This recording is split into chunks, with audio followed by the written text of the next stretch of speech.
1 minutga bola ko'zini yuminglar. Tasavvur qil, hozir kursdan chiqding, uyga ketyapsan. Kimdir metroda, kimdir taksida, kimdir avtobusda sekin uyga yetyapti. Uyingni mahallangdan kirib kelyapsan, eshiging tagida skorik bo'lmish turibdi.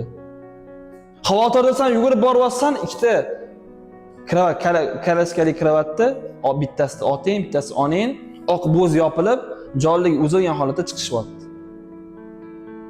Cho'ktasan. Gap yo'q, olib ketishdi, bo'ldi, olamdan o'tishdi, ko'mishdi, janoza bo'ldi, 3 kun odamlar keldi, Qur'onni o'qildi, ko'mib kelding, 3 kun o'tdi. Gap yo'q, odamlar ketdi. 3 kun sanbalaningda odamlar, ketdi odamlar.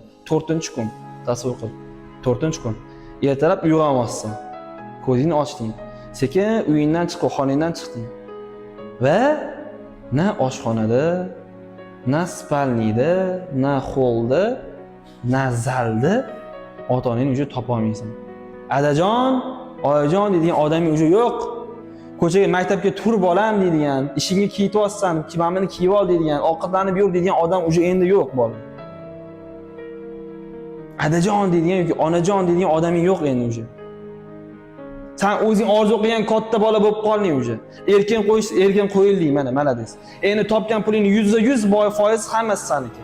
Hech kim sendan pul so'ramaydi. Hech kim seni tergamaydi. Degani endi onajon deydigan odaming yo'q endi bu hayotda. Tog'ing bo'ladimi, amming bo'ladimi, kim bo'ladimi bolalar bir tiysan. 1 oy zo'r qariydi yetim deb. 2 oy zo'r qariydi. 3 oy, 6 oydan keyin tekin tomon bo'lasan. Basharang yetadi. Ishlasang bo'lmaydimi deb. Pul olib kelsang bo'lmaydimi? Yetadi basharang. Hozir-ku esa yuboga javob berib yuborasan, o'zing uying bor boradigan. Va kim bo'lsa azizlar, qattiq javob berib uyga boraversan, uyingni olib qo'yishadi yetib qo'ying. O'sha payt yetim bo'lib qolganingda, o'sha hech kim mol-mulki talon-taroj bo'ladi qarindoshlar orasida. Ko'chada qolganingda, boradigan joying bo'lmaganidan basharangga men yerga seni urib tashlasa ham, "Hop amaki, hop tog'a" deb turishingni bilib yashash juda ham og'ir bo'ldi. Tushunarli?